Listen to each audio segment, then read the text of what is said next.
If you have to keep a secret, it's because you shouldn't be doing it in the first place. Hello, and welcome to the show. Colourful conversations with Clergyman Pete and Businessman Mark. This week we debate name, shame, and Lord Hain. Well, Lord Hain has defended naming Sir Philip Green as the man behind a court injunction, which prevented many newspapers from publishing allegations of sexual and racial harassment. Now, the media has not been allowed to identify the retail tycoon, but the peer used parliamentary privilege to do so. Now, many barristers have said that Lord Hain's conduct was completely improper, but the peer said it was the right thing to do. Well, Sir Philip Green actually denies any of these allegations as categorically and wholly improper, and certainly says that there is no justification for Lord Hain's act. Well, is it such that Lord Hain has done the right thing by naming Sir Philip Green? Maybe that there is something that he knows that others don't. But many say that really he shouldn't have done this simply because where is the evidence? Well, Clergyman Pete, I must ask you, did Lord Hain do the right thing, or has he made a mistake? He didn't. He's wrong. I think we can see that naming someone who has done something wrong and it's been covered up, good thing to do.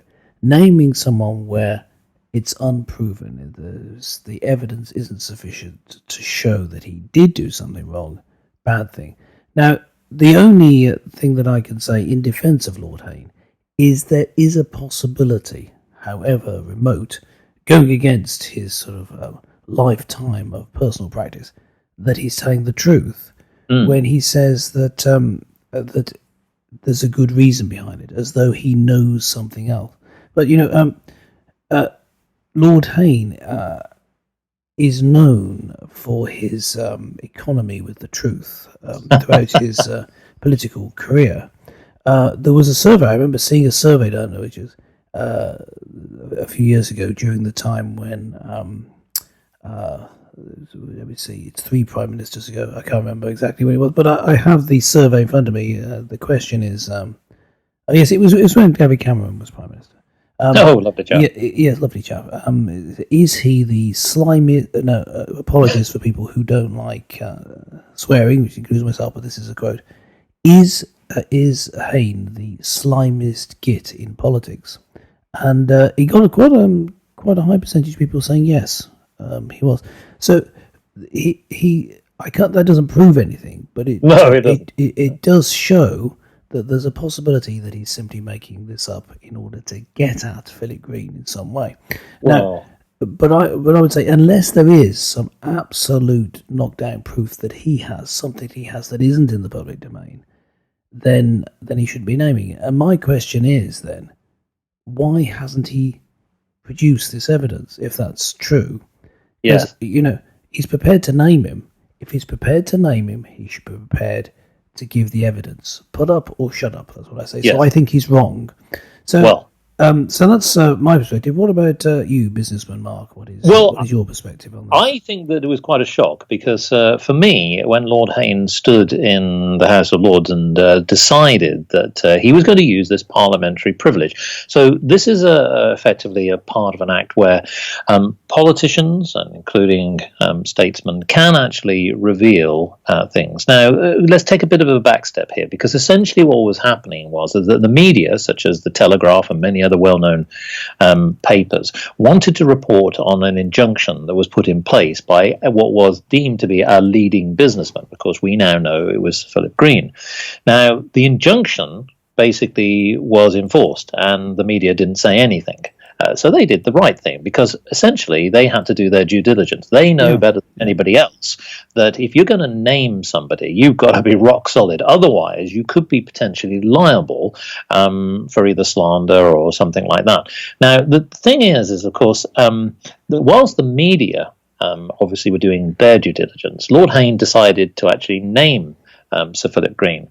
And to this point, we haven't really seen the evidence. Now, he claims that although he won't reveal his sources, that Sir Philip Green is guilty. Now, I have a concern here because these type of gagging orders are such to really put in place. On the one hand, if you're an innocent party, so let's take Philip Green and put him to one side, although you can use the analogy that it might be him. But let's say if you have a leading exponent and there is an allegation against them, they can put in these injunctions basically as a safeguard, a haven, to make sure that the right processes are put in place so that their lawyers and their representatives can actually get to the truth. Because what will often happen is that if it gets spun into the media, sometimes reports will come from people who only know a little bit of information and things get distorted, especially if it goes to a court case. So the point being is that the less information that spills out into the public arena, it means any jury will then be better placed to look at the evidence fairly. And so a non-disclosure agreement, this NDA, or often, is something that sometimes is put in place by business people to prevent the sort of facts or information that's about a particular company's products and services that they don't want to get out in the competitive arena. In this particular case, it's about an allegation on an individual. Now, I don't know whether Philip Green is guilty or not. I'm sure that the case will come out. But I have a concern. It's all about the truth. Your opening statement was quite interesting because if genuinely that that Philip Green is actually innocent, then I don't see why the media is sort of hounding him in quite this way, because at the moment Lord Hain hasn't actually brought any true evidence to the table. Now maybe this is going to unfold, and then suddenly there's going to be a big reveal where evidence is actually shown. But I would have thought that if he had done and thought it through, he would have brought it to the table right from the outset.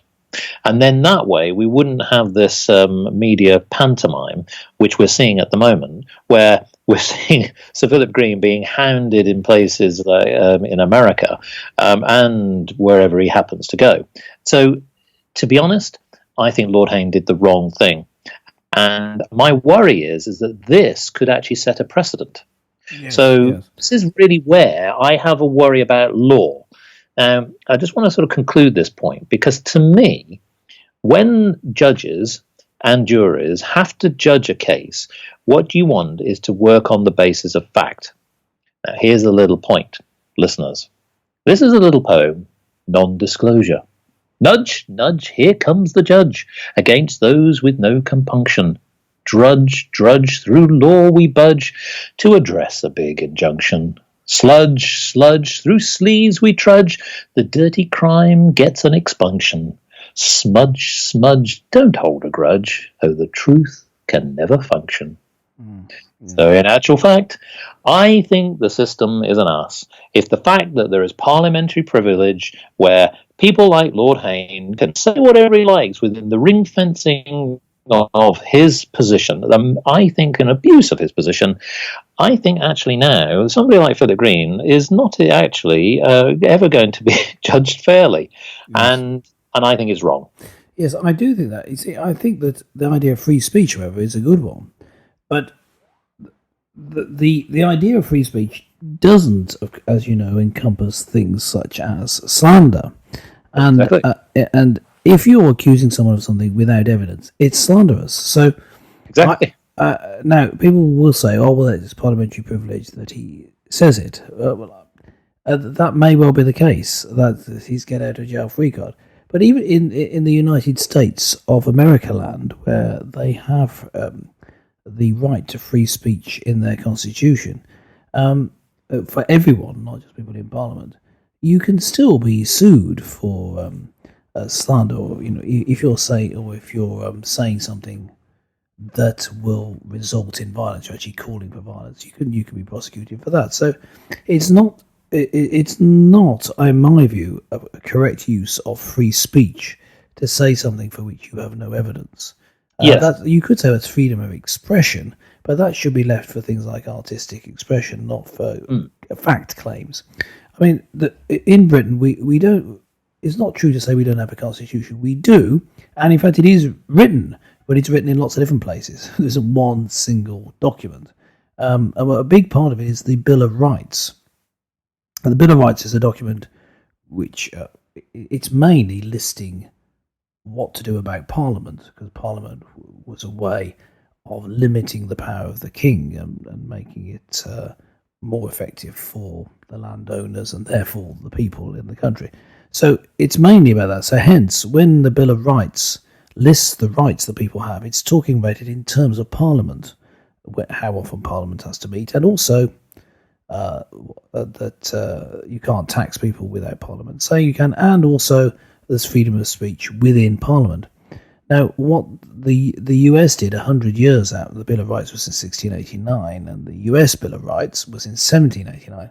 They used this, but applied it to all people, and that I think is a good thing. I think this is where the United States has made a step in the right direction. In Britain, I believe there should be freedom of speech for all people, and not it's not a special parliamentary privilege, but you can't say slanderous, deliberately untrue, and defaming things about other people.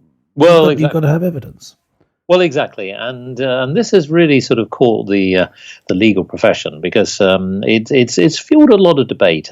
I mean, whilst Lord Hain himself has said that he has received a lot of criticism, well, what a surprise! It is the fact that his decision has been sort of talked about on social media. He claims that he's received overwhelming support, particularly from women. Well, I think that it's all about the evidence. It's not necessarily playing that card, surely, Lord Hain. And what we have seen, though, in the past, that this isn't something new. We did see a few years ago where, if you remember, that there was a super injunction that was described of those such as footballer Ryan Giggs. Now, okay, he's retired now as a player, but he's a manager of Wales National Football Club, and he was named using parliamentary privilege as well, and that was frowned upon then. So people haven't been learning their lessons. And so Lord Hain, what I would be saying is that the furore that span around that particular scenario, he claims, and this is where he uses this justification: I am discharging my function as a parliamentarian, and what concerned me about the case, particularly the Philip Green case, was wealth and power that comes with it, and abuse. Well, yes, but present the evidence. Because at the end of the day, it's all about how you could potentially undermine the rule of law. Parliamentarians and judiciary alike are very concerned that this privilege should not be used to undermine the rule of law. And that is the key. That's where a lot of people are now saying, is this going to set a precedent?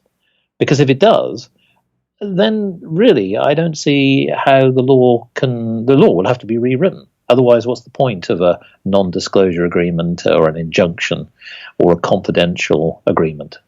It just cannot be enforceable. Yes, you do need to have some forms of confidentiality, or you can't function, can you? As a society, you can't. You can't have everything, all your secrets. It makes a nonsense of the law completely. Yes, and so, as I was saying earlier, although I think freedom of speech is important and it's important for everyone, parliamentary privilege shouldn't mean you can get away with breaking agreements. It just makes no sense to me. Yes. Yeah, and I think that the other thing as well is and here's a big one. I don't know what the answer to this, because obviously if Sir Philip Green is guilty, then I'm sure that he will have to suffer the consequences. But what if he's not? He's a wealthy man. He's very powerful. And what would be the repercussions if he were to pursue this? Because I think that this is something where, again, you've got to think of the consequences. He's a very influential person as well. And I would suggest that if it's not already, I would imagine there are lots of dark rooms somewhere where there's lots of lawyers all ploughing over the law on this one. Yes. Which Lord Hain, I do hope you're well supported in your case. Just to round off this discussion, though, about freedom of speech and then non-disclosure and gagging orders that are put on the press, there is a poor use of it in that the government itself is seems to try to suppress certain information, which makes it puts it in a bad light, and puts Muslims in a bad light. As you know, the listeners will be aware that there's been a series of cases of rape gangs, which have been Muslim people from Muslim men from Pakistani origin. Now, because the mistaken belief that if you say that, people are going to think that all Muslims are racists, are rapists, rather, which of course is ludicrous. No one thinks that. No, there was the danger of people thinking that. But you weren't allowed to report on the cases. And the problem with that is that meant that it put children at risk. And I run organisations, 3 churches up here in the northwest of England, in which safeguarding of children is very important, because we do a lot of work with children. We have to have practices in place that stop people being able to abuse children. Not that it's more likely up here in the northwest. It's just that we, like everywhere, you need to be very careful so that children feel safe, and the parents feel safe. And the safety of the children is paramount. This is in the law, the 1998 Children's Act, and other acts, including the directives from the EU Parliament and the European Court of Human Rights, all specify that the safety of the children come first, and this goes against that. So, in that case, the use of free speech, say someone in Parliament could have said it, and could have said this is what's happening in this court case, and would that have been correct? Well, I think that in that case, it's not a question of whether technically it was against the law unless they used parliamentary privilege. It's simply that there was so much evidence stacked up showing that it was true, and you could then have revealed the names and stopped children being at risk, because more children were raped because they kept the names secret. So I'm just giving you that as an example of a case where it could have been used correctly. Well, I know that this is something that many people are quite passionate about. I mean, clearly the law is there to help, and it should be there to help. But when it's abused, well, this is where perhaps maybe there needs to be a radical rethink. Listeners, what do you think? I mean, have you yourself had to impose an injunction? Have you, in fact, been a victim and felt that maybe the law hasn't really helped you? Please let us know. Why not log on to markandpete.com and let us know your thoughts. Fill out the contact form, and we'd love to hear from you. Well, Sir Philip Green himself has told the media that he believes that really he's being used as target practice when there is zero evidence that anything or anyone has turned up with any kind of material at all. Well, I'm sure that target is a moving one, and the law is one of which is also in very clear focus. Well, thanks again, listeners, for joining us in a very important subject, and join us again next time for more colourful conversations with Clergyman Pete and Businessman Mark.